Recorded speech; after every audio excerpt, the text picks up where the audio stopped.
posibilidad ng tagumpay o kabiguan, ng ligaya o lungkot. Kaya marapat lamang na tanggapin si Jesus bilang tagapagligtas at Panginoon. At matapos yun ay panariwain ang katapatan at paglapit sa Kanya bawat araw o day by day. Ang day by day ay naglalayong umalalay sa pang-araw-araw na pamumuhay. Narito po si Kuya Ed Lapis sa mensaheng pinamagatang Stop Worrying.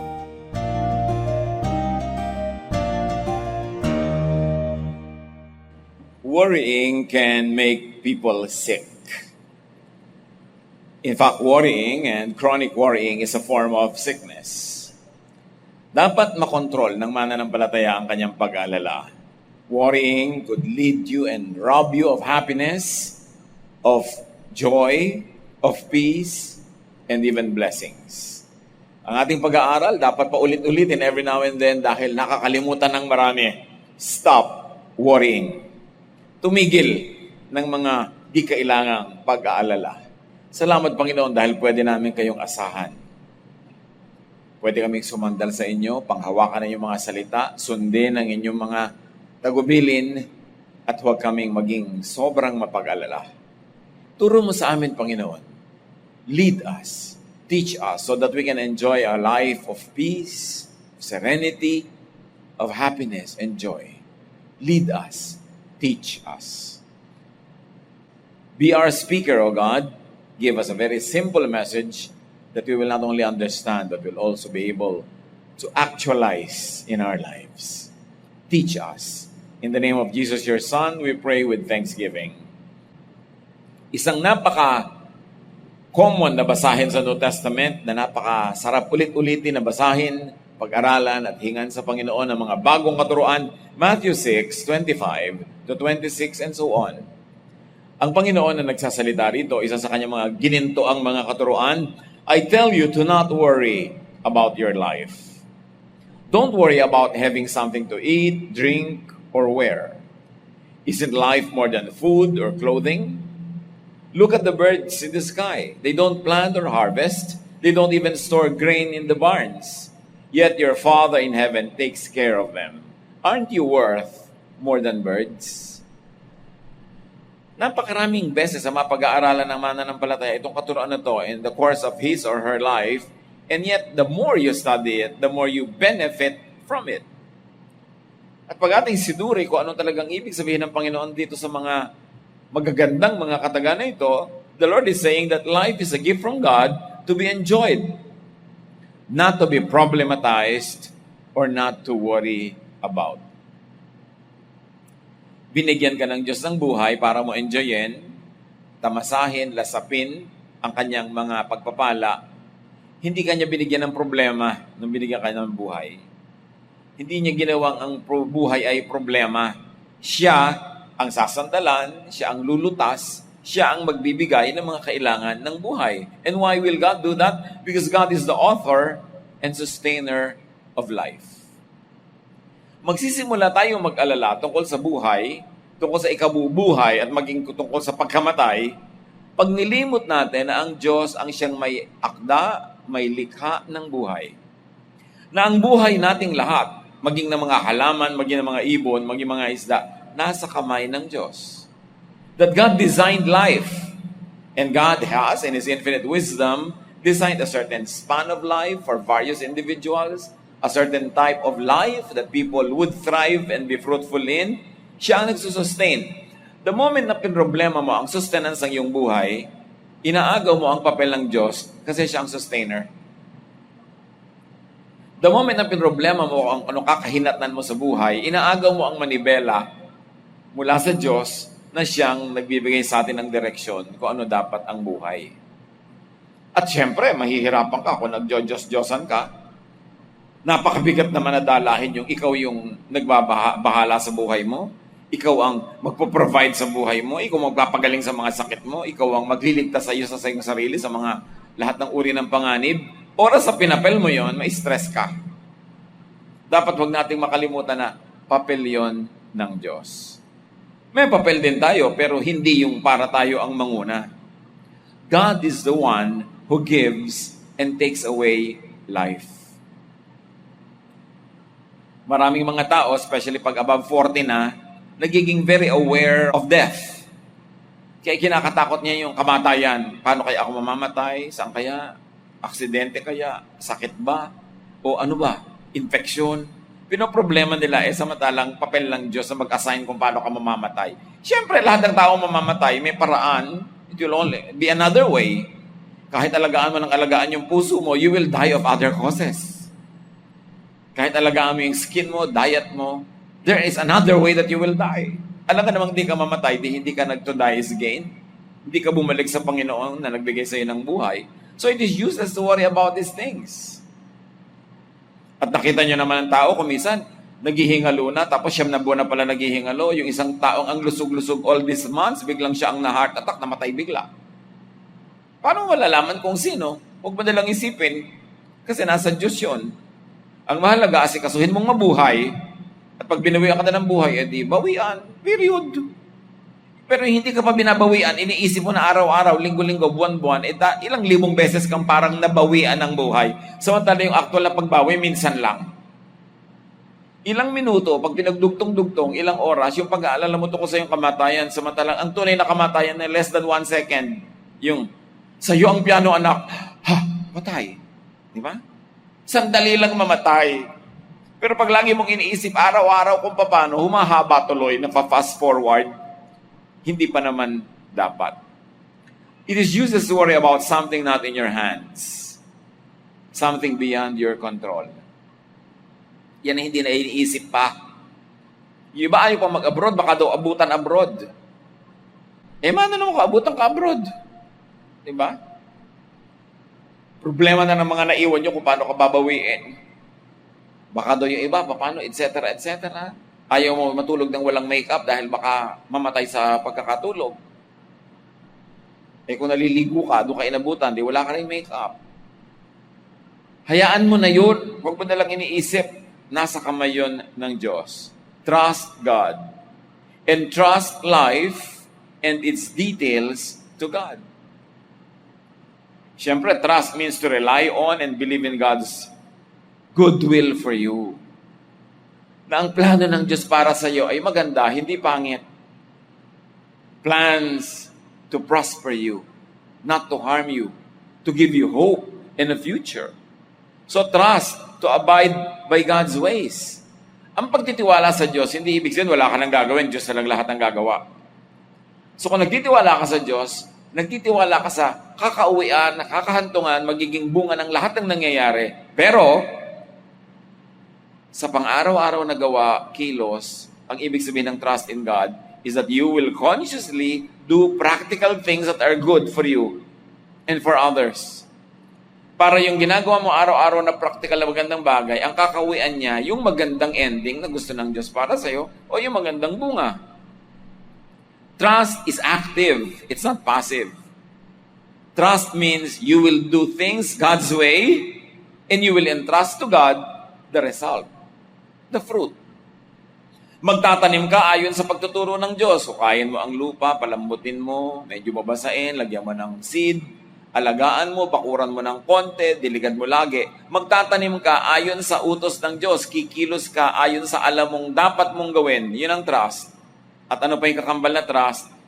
Hindi mo aalalahanin kung paano tutubo yung ugat, paano lalabas yung mga dahon, paano lalabas yung bunga. Problema yun ng Diyos. Yun ang trust. Trust in God means partnership. You will do what is practical and good, then you will entrust to God the result. Mag-aaral ka na mag-aaral, may exam ka kasi, yun ang trust sa God. Kasi ang sabi sa Bible, study. Do what is practical. Yun ang trust. Hindi yung, di ka na mag-aaral because you trust God. To trust God means to trust in His ways, in His methods. And you will do your life according to those ways and methods that God wants. That's why it is important to know God, God's Word, God's will, so that you can exercise that trust in your practical daily living. Trust yun. So, nagtatiwala ka sa Diyos, magre-review ka kasi may board. Exams.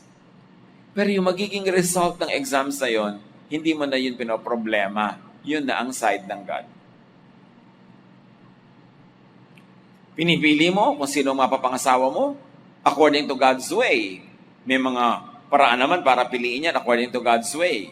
Kung sino ang pinakamainam na will ng God for you.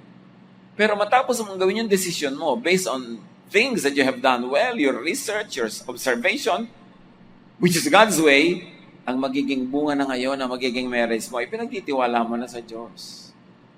Partnership yung trust. At yun ay tinuturo ni Jesus, trust God. Because God is the author of your life. God knows you more than you know yourself. God knows the future. You don't. So why are you worrying about something you don't know and cannot know anyway? Kaya maraming negosyo yung mga horoscope, mga manghuhula, dahil it feeds on people's fear, people's interest in what cannot be known. Matthew 6:27-30. Can worry make you live longer? Why worry about clothes? Look how the wildflowers grow. They don't work hard to make their clothes. But I tell you that Solomon, with all his wealth, wasn't as well clothed as one of them. God gives such beauty to everything that grows in the fields, even though it is here today and thrown into a fire tomorrow. Will He surely do even more for you? Why do you have such little faith? At nagbigay si Jesus ng napaka-common na example because the people in His time and place were always surrounded by lilies, by beautiful flowers. So sabi niya, tingnan niyo yung mga bulaklak. Hindi naman sila nag-aalala tungkol sa kung anong kulay nila, anong isusuot nilang damit. Pero ang Diyos, kahit damo lang sila na buhay ngayon, bukas, patay na, sinisigan na, pinapaganda pa rin sila. Ikaw pa kaya ang hindi pagandahin ng Diyos? Hindi lang yung kagandahan talaga ang concern dito. Ang tinutukoy ni Jesus is, why worry about non-essentials? Why worry too much about things like clothes, for instance? Why worry too much about things that are not really directly related to your life and to your well-being? Ang pinapakita dito ng Panginoon, mga kapatid, marami tayong iniisip na hindi naman dapat pinag-iisip masyado. Maraming inaalala na hindi naman masyadong mahalaga. One time, I was having a meal with a family of some means. Siguro may bago silang kasambahay, ibinaba yung tasa ng aking kape sa maling side. Siyempre, ang kape, kanan ba, kaliwa, ang tinidor, ganito ba, ganyan, saan ilalagay? Nung nailapag nitong si Bining ang aking tasa sa maling side, kitang-kita ko na inirapan siya ni Donya, friend ko. At talagang sinabi ko na sa iyo kung saan mailalagay ang tasa. Pero nakabangiti siya konti, mabait na ganun na effect, no? Eh, namutla na tuloy itong si babaeng nag-abot ng maling tasa. Siguro, relax, it's okay. You know, yun ang ibig sabihin. Marami namang bagay na hindi mo na dapat problemahin. Siyempre, gusto mong ipakita na marunong ka kung saan ilalagay, na tama ang nangyayari sa bahay mo. Kaya tuloy pag may konting mali, nagagalit ka na. Not because it is important, but because it appeals to your pride. You want to say na, ay, alam ko yan. In my house, everything is perfect. So, maraming bagay tayo mga kapatid na pwede namang hindi napansinin, palampasin na lang. Don't worry about such things. Kung magkakaroon kayo ng bisita, nakaka-stress. If you want to impress. So, huwag na lang magpa-impress. But it's okay to want to please guests. Magkaibang magkaiba if you want to impress or to please. Pero sa labas, mukhang pareho lang. Pero anong laman ng puso mo? Gusto mo talagang magbigay ng kasiyahan o magyabang? Ano ba talaga? Pag pinag-aaral mo ang iyong anak, talagang papatayin mo siya para maging first honor? Aawayin mo yung teacher pag nabigay ng mababang grade? Stress na stress ka pag lagi mong ini-engineer kung anong dapat maging ending. Kaya merong mga kailangan maging successful engineer ako tulad ng uncle ko.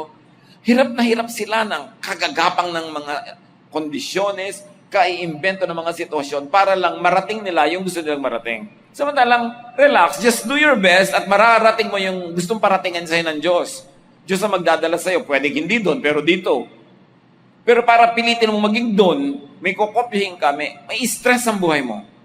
You will always worry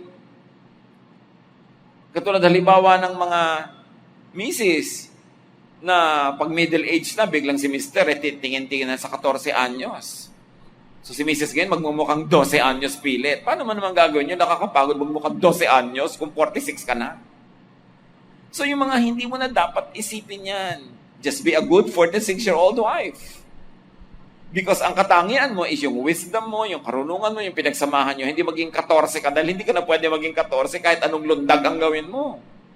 Mapapagod ka lang. So sinasabi ni Jesus, why worry about clothes? And it's not really just about clothes. Why worry about what you are worrying now? Think of what you are worrying about now. Talaga bang dapat ipag-worry? Dapat ka ba talaga maging top sa exam? Ang daming nabubuhay sa mundo, hindi naman nag-top. Yung mga hindi nga valedictorian, naging bulok-tutorian pa. Pero masaya din naman sa buhay. Kailangan ba talaga lagi kang panalo? Lahat ba talaga ng panalo sa buhay? Masaya. Kailangan ka ba talaga ma-stress? Kaya nang sinasabi ni Lord, why worry about such things? Ito pa mga damo, kahit damo maganda. Ikaw pa ang hindi pagandahin ng Diyos. So huwag ka mag-alala dyan sa mga bagay na hindi mo dapat problemahin. Yung iba pa, ang gusto ko po sana kung mamamatay ako, yung nakahiga lang ako sa kama, nakapadyama. Parang natutulog lang pag ibinurol. Eh, anong magagawa mo kung iba ang naging kamatayan mo? Natalsikan ka na isang balding mantik ang kumukulo, naging chicharong bulaklak ang itsura mo. Paano yun? Namatay ka rin naman, di ba? Pareho lang. Don't worry too much. Kasi ang warrior, ang susunod niyang gagawin, kaya siya napapagod, ang warrior, nagiging controller. When you worry too much, you control everybody around you. Para yung outcome na gusto mo ang mangyari.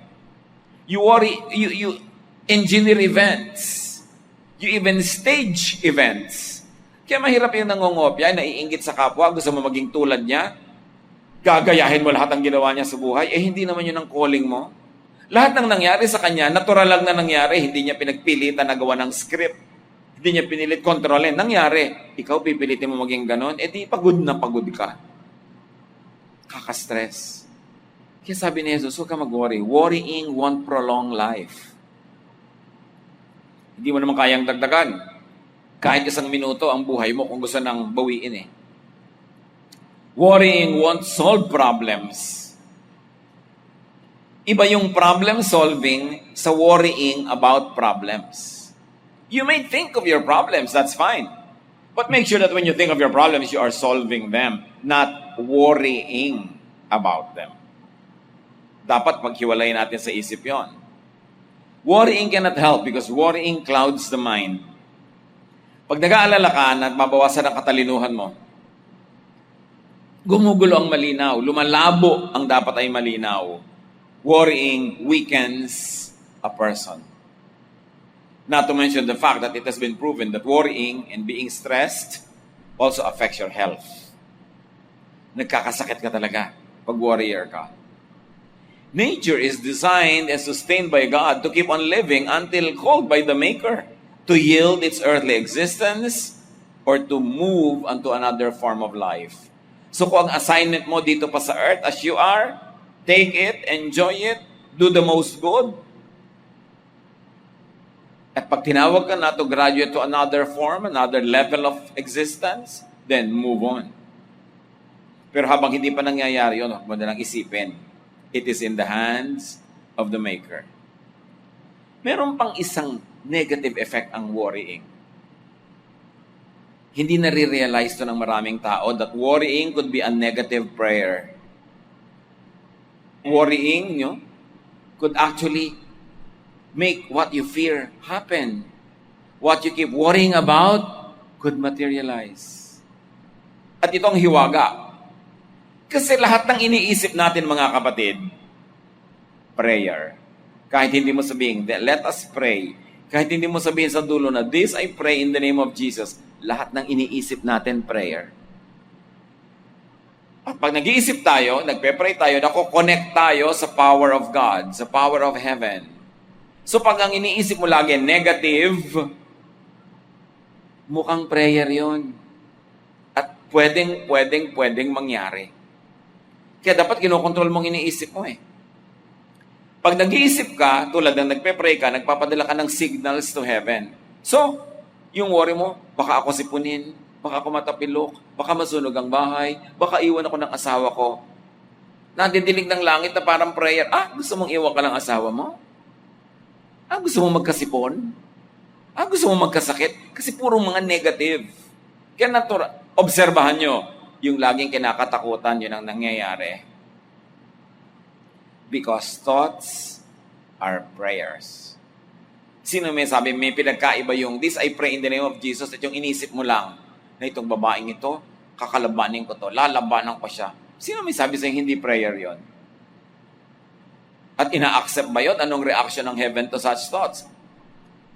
Ang nakakarating lang sa langit na galing sa atin are our thoughts. We connect to God through our thoughts. Kaya para kasabihing patay, kailangan brain dead ka na, hindi ka na nakakapag-isip. What kind of thoughts do you send to heaven? What kind of signals? Pag puro, baka po ako mahulog, baka po ako iwan ng asawa ko, baka ang anak ko magkasakit. Ang ibig lang sabihin nun, hindi ka nagtitiwala sa Diyos. Iniisip mo, masama ang plano ng Diyos para sa'yo. Gusto kanyang biguin, gusto kanyang saktan. Yun ang lagi naman ng utak mo eh. Therefore, it reflects what you think of God. And that thought reaches heaven. How do you think will heaven react to such thoughts? Kaya napakahalaga, sabi sa Romans, be changed by the renewing of your mind. Gusto mong mabago ang nangyayari sa buhay mo? Baguhin mo ang iniisip mo. Kasi ang iniisip mo, yun ang nangyayari. Pero sabihin ba, bakit po iniisip ko na maago ko yung asawa ni ganon? Iniisip ko na yumaman ako, ba't hindi nangyayari? Because it's not in accordance with God's will. Hindi ka pray lang ang pray. Tinetrain mo ang utak mo how to pray correctly, how to pray the proper way, and how to pray for the right things, for God's will for you. The Bible says, you know that when you pray according to God's will, He hears. So ano ang will ng God for you? Plan to give you hope, a future.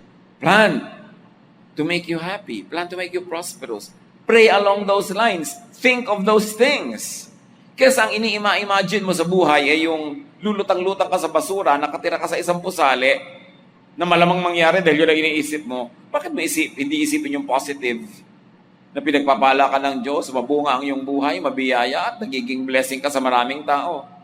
Because when we ask according to His will, He hears us. But remember, we have to ask. Hindi lang sinabing God's will for you will happen automatically. Kasi binigyan ka rin niya ng sariling will. At hindi ka robot. Kailangan ikaw mag-agree sa will ng Diyos para yung dalawang will nyo matupad.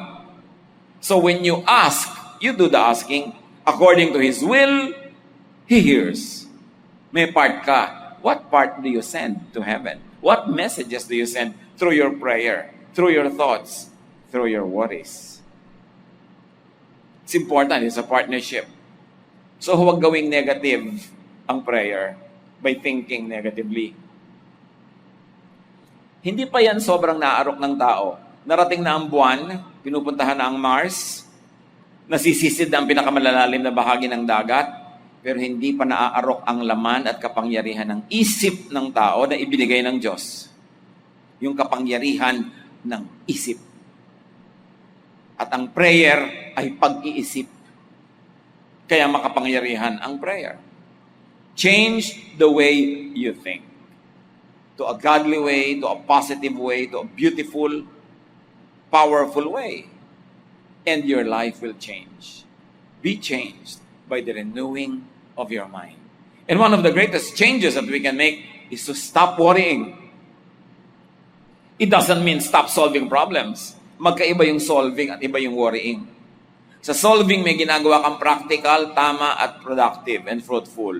Yung worrying, wala. Basta puro lang lalangoy-langoy ka sa thoughts, sa negative, nakakatakot, nakakapag-alala. Matthew 6:31-33, don't worry and ask yourselves, will we have anything to eat? Will we have anything to drink? Will we have any clothes to wear? Only people who don't know God are always worrying about such things. Your Father in heaven knows that you need all of this. But more than anything else, put God's work first and do what He wants. Then the other things will be yours as well. Magpe-pray ka, Lord, ang nanay ko po nasa ospital. I know, sabi sa'yo ng Diyos, Lord, kailangan po ng pangmatrikula ng anak ko. Alam ko, di ko ba alam yon? Lord, bukas po magbabiyahe ang asawa ko, sasakay sa eroplano. Alam ko. Do not pray to inform God.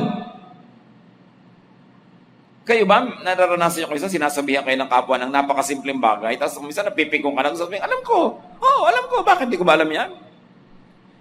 Mga sinasabi mo, Lord, may sakit po ako. Alam ko, isang linggo ka na nga may sakit eh. Lord, ako may sunog po sa bandang yun. Alam ko. So ano ba talagang gusto mo ipag-pray? Why are you telling me something I already know? Sabi niya, don't worry. Don't ask crazy questions. Don't ask questions that don't really matter. Sabi niya, only people who don't know God worry and ask about these things. Do you know your God? Yes. Therefore, alam mo, dapat na alam ng Diyos ang kalagayan mo. Ba't ini-inform mo pa? Sabi niya, itong gawin nyo. Intindihin nyo na alam ng Diyos ang kalagayan nyo. Alam niya ang mga kailangan nyo. No? Alam niya bago ka pa manalangin. Ang atupagin ninyo, sabi sa verse 33, put God's work first and do what He wants. Sabi ng ibang version, seek ye first the kingdom of God and all these things will be added to you. So, imbes sabihin mo sa Diyos yung kailangan mo, imbes humingi ka ng humingi, ang atupagin mo is to do what pleases God. That will be your very, very positive, proactive prayer. Worrying means lack of knowledge of God. It means lack of faith in God. And telling God what you need is repetitious, redundant, and fruitless. So, kailangan kilala mo Diyos. More knowledge of God means less worry. Na ang tunay na malalim na kahulugan is more spirituality and less materialism means less worry. The more you know God, the more spiritual you are, the less materialistic you will be, the less you will worry about these materialistic things. Because 99% ng iniilala natin ay material in nature. Pera, physical health, bahay, kotse, panghulog dito, puro physical. Sabi, kaya kayo lagi nag-aalala, ang inaatupag nyo lang physical, hindi nyo atupagin yung spiritual. Kasi kung kayo busy sa spiritual growth, busy sa spiritual feeding, busy sa spiritual service, busy sa spiritual growth, walang space matitira sa pag-aalala. But because you are not busy with spiritual things, the devil finds you idle and gives you some worrying to do about material things. In the absence of great things, small things become big. So pag walang great and big thing ang iyong buhay na may kinalaman sa Diyos, paglilingkod sa Diyos, misyon, kawang-gawa, paggawa ng mabuti, which is big in the eyes of God, pag wala kang ganong big, kahit maliit na bagay, nagiging big kasi walang big eh. Kaya mali lang ang lagay ng tasa, magagalit ka. Sobra lang medyo nasunog ang prito, nag-aaway na ang mag-asawa. Nakalimutan lang na naka-on ang electric fan pag-aawayan. Tumapo ng konti ang tubig, naligwak ang kape, may awayan. Why? The size of a man's heart and brain is determined by the size of the thing that makes him angry or worry. Kung nag-aalala ka tungkol sa napakaliit na bagay, ibig sabihin, walang malaking bagay ang buhay mo. Walang misyon.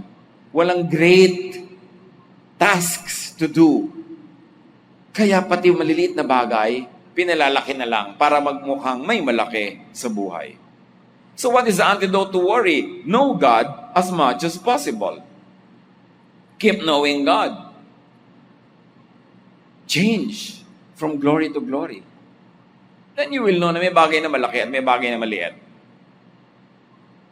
Sabi ni Jesus, you hypocrites, you swallow a camel but you strain out a gnat. Kahit buong kamelyo, nalululon nyo. Pero maliit na insekto, di nyo malulon. Mali ang concept nyo of what is important and what's not, what's big and what's small. At sabi niya, seek first His kingdom and His righteousness. Prioritize God's work. Prioritize God's kingdom and spirituality. Do what God wants. And when you do that, you will not worry, or you will worry so much less because there's no more space in your heart for such things that come from the devil. Fill your heart with the works of God, and you will have no space for the works of the devil. And worrying is not God's work, it is the work of the devil. Do what God wants. Get and stay busy doing spiritual and practical work. Pag sinabing seek first His kingdom and His righteousness, dalawa yon. Yung sa kabilang daigdig, maggawa ka ng mga bagay na may kinalaman sa yung spiritual life, eternal life, sa heaven, rewards, things like that. Pero may isang part yon, yung dito. Because it is also God's will that you become fruitful and productive and useful and happy here. So what is seeking God's kingdom? Doing the maximum good here and doing the maximum good for there. Minimizing pain here and avoiding pain there. Have the maximum happiness that you can have here and there. Yung iba kasi pag iniisip nila spiritual, God's kingdom, puro sa kabila ng mga ulap, doon sa mga langit-langit, sa kabilang buhay. Kinakalimutan nila na ang buhay dito, ibigay yan ng Diyos. Kung ayaw ng Diyos na nandito kayo, di dapat tinanggal na kayo dito. Nandito pa tayo kasi gusto pa ng Diyos. Therefore, dapat ding mangyari dito, this side of eternity, yung will of God for you. Hindi ka tinawag ng Diyos para magutom, para maghirap, para magdusa lang. Tinawag ka niya para magkaroon ng life. Sabi ni Lord sa John 10:10, I came that you might have life and have it abundantly, have it to the full. Life here and life there in eternity. So you don't have to put on hold and freeze your life here, all for the sake of your life in eternity. Nandito ka pa. And even when the Lord was here on earth, sabi niya, huwag kayo mag-fast, nandito pa ako eh. Magsaya tayo. Saka na lang kayo mag-fast pag wala na ako dito. So pinahalagahan din ni Lord yung buhay niya dito sa lupa. Di lalo naman tayo dapat dahil lupa naman talaga tayo. Prioritize that and you will have less energy for worry. Leave no space for the devil. Leave no space for worry. Sabi sa Bible, give the devil no foothold. Huwag niyong hayaang may tungtungan, may kapitan. Dahil pag nangyari yon, hindi na siya aalis. Do things that are spiritual for inner strength and peace. Do things that are practical for productivity, fruitfulness, and for your provisions. Yung iba naman kasi, kaya nagwo-worry about their future, wala naman silang ginagawa ngayon. Hindi nagtatanim, pwede ka talaga mag-worry kung anong aanihin mo bukas. Pero pag nagtatanim ka na ngayon, ginagawa mo yung best mo, huwag ka na mag-worry about the future harvest. Trabaho na yun ng Diyos. Many people have to worry because they're not doing what they should be doing so that they don't need to worry. So may part ka dyan. Do what is practical. Kaya nga yung woman of Proverbs 31, sabi, she can laugh at the days to come. Pinagtatawanan lang niya yung mga gastos na darating in the future. Why? Kasi una, may savings siya. Pangalawa, patuloy siyang kumikita. At may mga investment siya na bukas, kikita. At habang natutulog siya ngayong gabi, kumikita. She can laugh at the days to come. Ngayon, kung wala kayong katanim-tanim about the future, talagang you cannot laugh at the days to come. You will worry. And because God does not want us to worry, it means that God wants us to do something practical now, plant good things now, so we don't worry about tomorrow. Hindi yan bahala na ang Diyos kinabukasan, wala kang gagawin ngayon. Gawin mo ang kaya mong gawin, ipasa Diyos mo ang bunga, then you don't worry. Matthew 6:34, idiniin ni Lord, don't worry about tomorrow. It will take care of itself. You have enough to worry about today. So, isort out yung mga kapatid, ang mga worries nyo ba tungkol bukas? Pang-enroll sa June, well, kung may sinave ka, may itinanim ka, may investment ka, pwede ka matulog ng mapayapa dahil may inaasahan ka. Ngayon, wala kang ginawa kahit ano, talagang medyo mag-worry-worry ka na dyan. Wala ka palang ginawa. Meanwhile, pwede ka pa rin sobrang bigyan ng Diyos ng kabaitan na magkaroon pa rin. Pero, hindi katulad nung may itinanim ka kasi ang utos ni Lord at sabi niya, if you plant, you will harvest. So, kailangan magtanim ka. Kabutihan, kagandahang loob, investment, savings. Worry natin about the future. Paano tayo mamamatay? Ano magiging sakit natin? Magiging mahusay bang ating manugang? Aalagaan ba tayo ng mga anak natin pagtanda natin? Ang layo pa nun, sabi ni Jesus, huwag niyong isipin yan. Malay mo naman, mamaya mamatay ka na. Huwag naman muna sana, pero malay mo. So bakit inaalala mo yung ang layo-layo? Sayang ang pagod mo. Live one day at a time. Most worries are about the future. A day well lived is a good foundation for the next day. You want that you don't worry about tomorrow? Live well today. Yun lang. Plant a little, harvest a little, eat a little, enjoy a little, help people a little, and that will be a good foundation for your tomorrow. Mamumunga yun lahat bukas. So, alagaan mo yung bukas ngayon. Hindi yung ngayon pa lang, iniisip mo yung paano yung bukas na hindi mo pa naman nararating. Just live well today. Work enough. Plant enough. Enjoy enough. At kung bawian tayo ng buhay, hindi na tayo abutan ng bukas, wala tayong panghihinayangan because we lived well today. We don't know what our last day and when it will be. Nobody knows that. Kaya sabi ni Lord, don't worry about tomorrow. You don't even know what the day may bring forth. Ang pangako ni Lord na grasya, na sapat, grasya para sa mga needs today. Pero pag yung grasya niya today, hinati mo for today and for tomorrow's needs, dahil inaalala mo yung tomorrow, kalahati lang yung enjoyment mo ngayon, kulang yung grasya. At kinabukasan na naman, kalahati na naman yung enjoy mo dahil iniisip mo na naman yung bukas. When you worry about tomorrow, you are depriving of yourself of joy today. Live today. For today. Do the most good. Minimize pain. Maximize happiness. Whether or not you have a long or a short earthly life, won't matter. Because you should not count your life in years. But you should count the life in your years.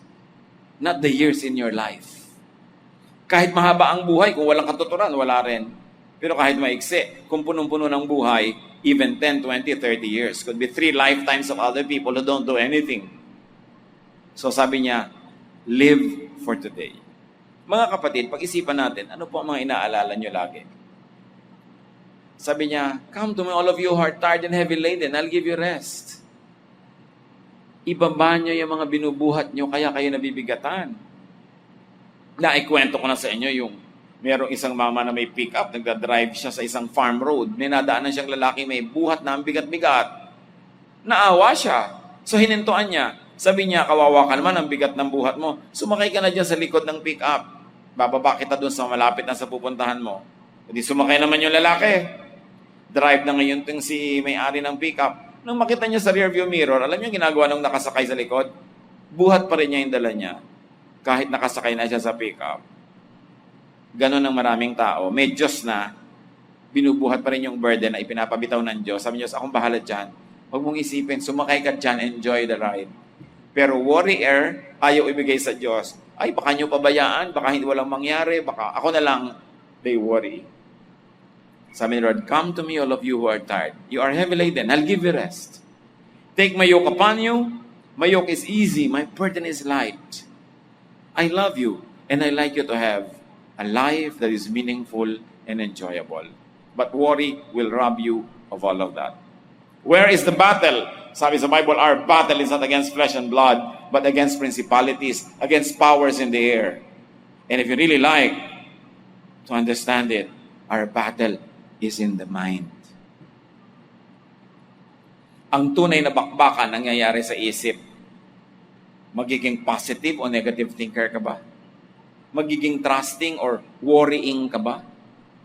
Magiging mainggitin ka ba o appreciative? Ang buong buhay mo, ang shape ng buhay mo, at pupuntahan ng pang-araw-araw na buhay mo is determined by the way you think. Kung selosa ka, inggitera, you will be miserable.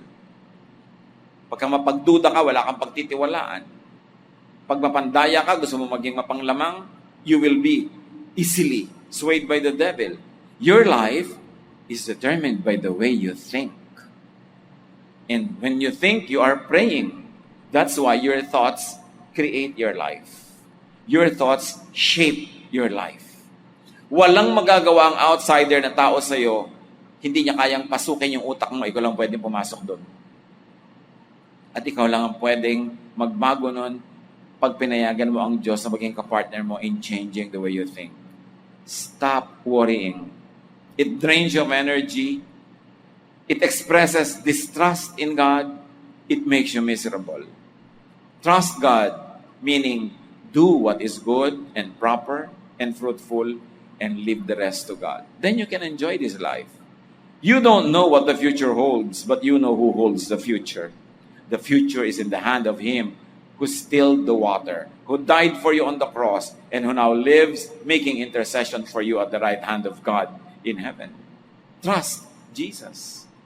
Enjoy life more and be a blessing to many. Dear God, we thank you for life. Turuan niyo kaming pahalagahan ng buhay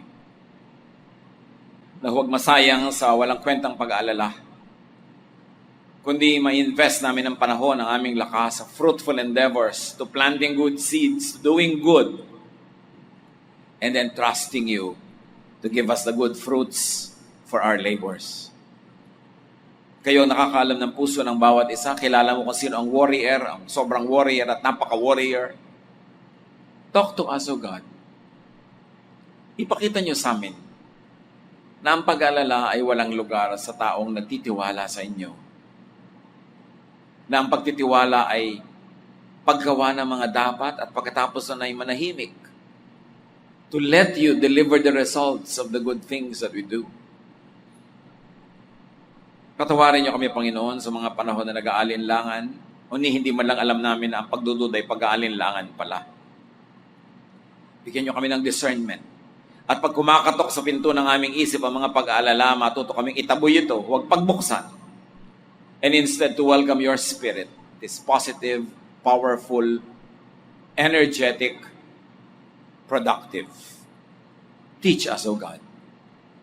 Sumadali natin pagbulay-bulayan ng personal na kahulugan nito sa ating buhay. Isuko sa Panginoon ang mga pag-aalalang hindi naman dapat.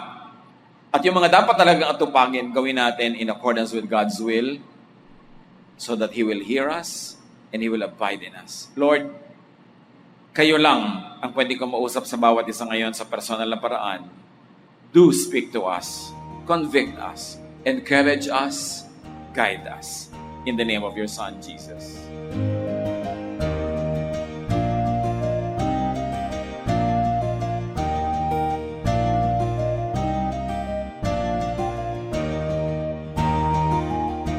Ang katatapos pong mensahe ni Kuya Ed Lapiz ay pinamagatang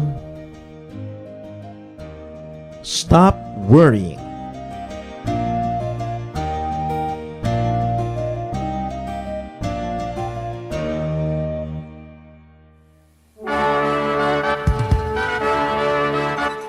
Halina't sama-samang sumamba at magdiwang sa Day by Day Jesus Celebration kasama si Kuya Ed Lapiz. Bulwagan ng Panginoon, PICC, one Sunday a month, Philippine International Convention Center, Rojas Boulevard, Pasay City. All other Sundays, sa mga day-by-day mini-bulwagan ang pagtitipon. Para sa buwan ng Setyembre, gaganapin ito sa September 1, 2024. 8 a.m. ang First Jesus Celebration, 10 a.m. naman ang Second Jesus Celebration. Para sa iba pang detalye, bisitahin ang ating official Facebook page, Day by Day Friends.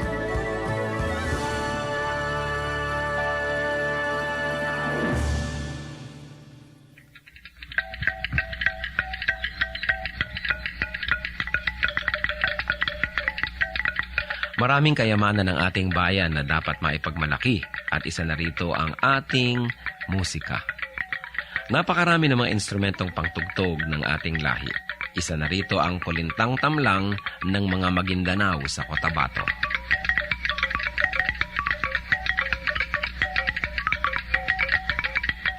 Ang kulintang tamlang ay instrumentong pangmusika at yari sa 8 piraso ng kawayan na inilatag ng sunod-sunod ayon sa haba at tono. Hinahampas ito ng 2 maiigsing patpat sa magkabilang kamay.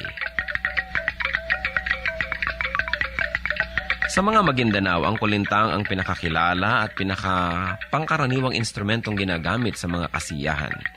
Ito ay isang hanay ng 8 maliliit na agong na may umbok. Subalit sa kakulangan nito ay maaaring gamitin sa halip ang kulintang tamlang. 2 tao ang maaaring tumugtog sa isang set ng kulintang tamlang. Ang una ay tumutugtog ng melodya, habang ang ikalawa naman ay tumutugtog ng ritmong paulit-ulit or steady drone rhythm, na pinakamaliit na instrumento naman ang siyang hinahampas. Karaniwan din na makikita itong ginagamit ng mga kabataan sa kanilang pagsasanay at pag-aaral ng mga ritmo ng kulintang.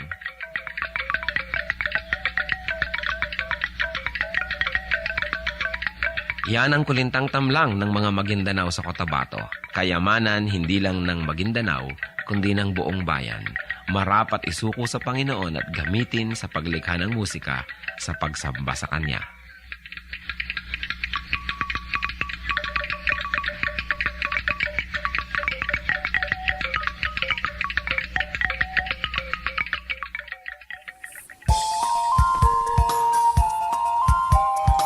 Ako po si Kuya George D. Macali.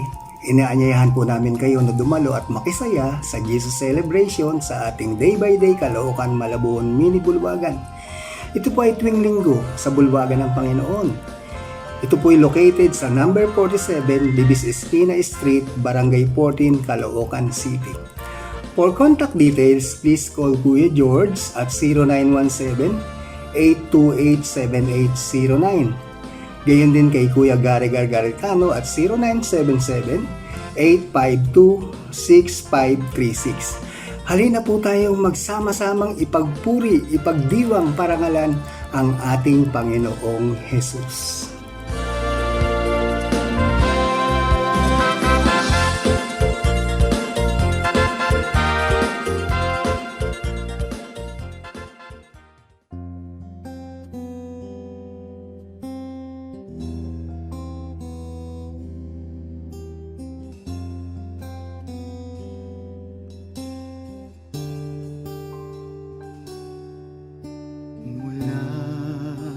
Sa sinapupunan, ako'y iyong kilala. Wala na ng iba, sa inyo'y hihigit pa. Panginoon, tapat, dakila ka. Kayo lang ang pupurihin at siyang tatanghalin, pagkat kay buti-buti niyo sa akin. Ang pag-ibig na sadyang kay ganda, mga pangako niyo'y gabay sa aking daan. Walang makapapantay sa anak ninyong alay. Ang pag-ibig niyo'y sapat kailan pa man.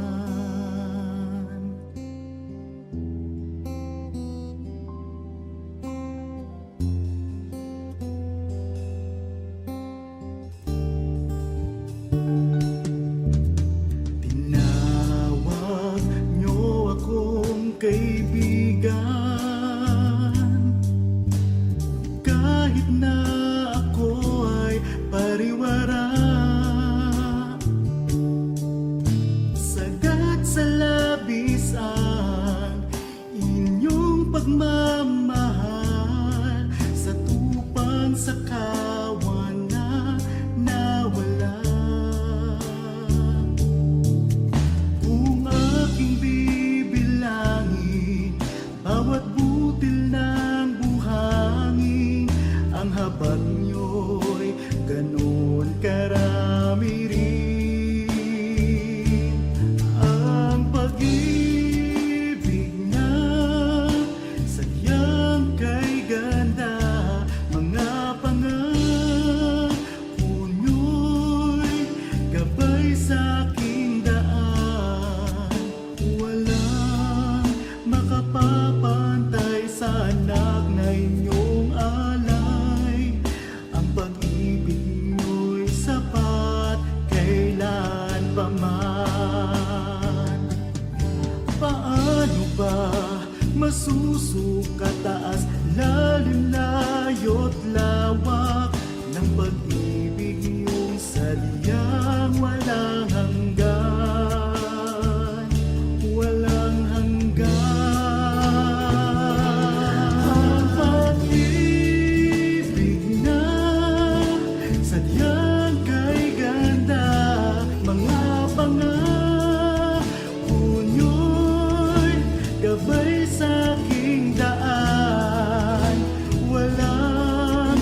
makapapantay sa anak na inyong alay. Ang pag-ibig nyo'y sapat kailan pa man. Ang pag-ibig nyo'y sapat kailan pa man. Ang pag-ibig nyo'y sapat kailanman.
Kung aming sasariwain pagdaloy ng lumipas na kasaysayan,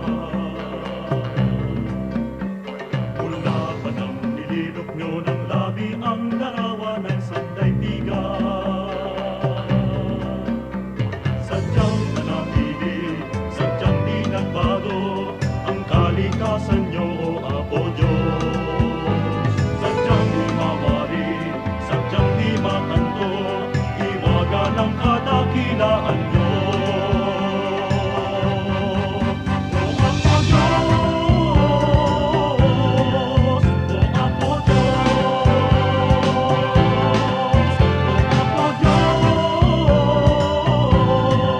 O Apo Diyos,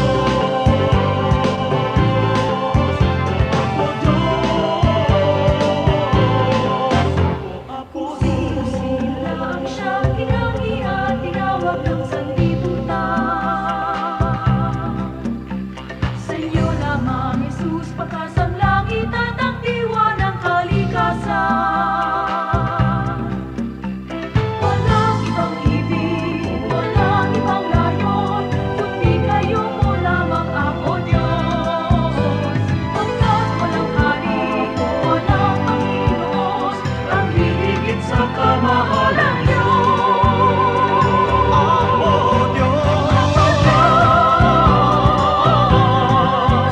Apo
salita, binabahagi sa mga dukha. Ngunit paano nilang masisilayan ang habag at pag-ibig mo kung hindi mapatutunayan sa aming patotoo? Kaya kung paano mo kami kinalingan, kung paano mo kami minahal, sa aming buhay nawa ay magbunga ng pagtitiyaga at pagpapagal sa aming kilos, salita at damdamin. Maranasan nilang totoo ang kabutihang natutunan namin na nagmumula sa'yo.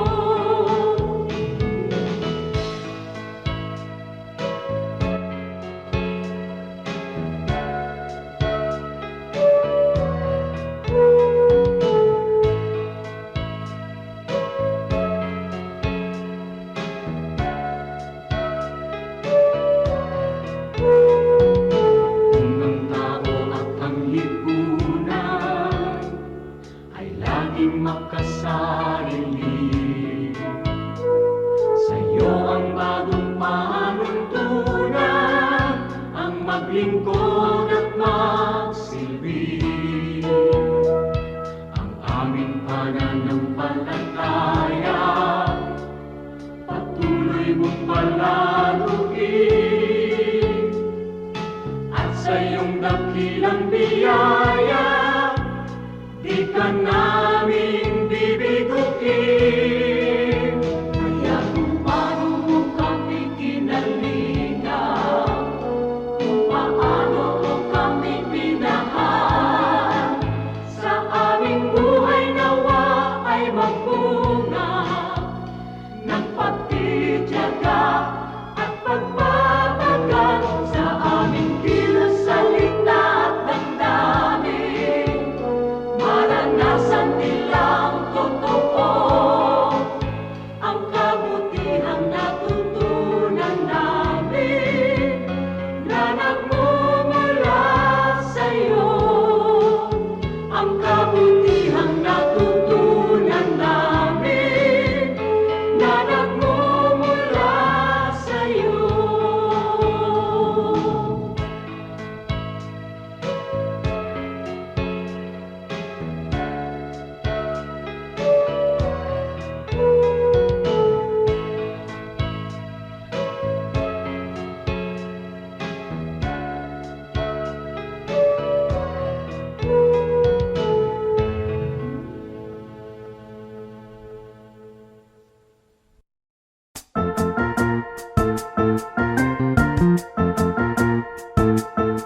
Oras na po para pansamantalang magpaalam ang programang Day by Day.